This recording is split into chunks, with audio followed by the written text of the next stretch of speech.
அப்போ அவன் கல்வி இல்லாதவன் காட்டு விலங்காண்டியா இருக்கிறான். இவன் ஹரப்பா மொஹஞ்சதாரோல உயர்ந்த நாகரிகத்துக்கு போயிடுறான்.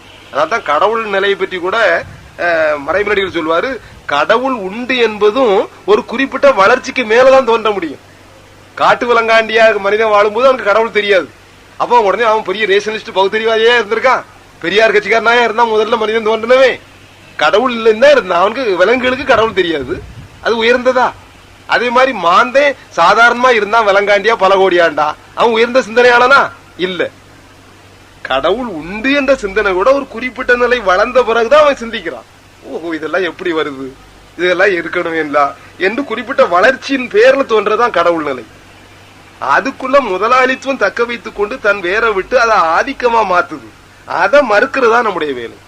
அப்ப வரலாற்றின் வழியாக கடவுள் வந்திருக்கும், அது வரலாற்றின் வழியாகத்தான் நீங்கும். அதை செயற்கையாக எந்திர கதியில கடவுள் ஒழிக கடவுள் ஒழிக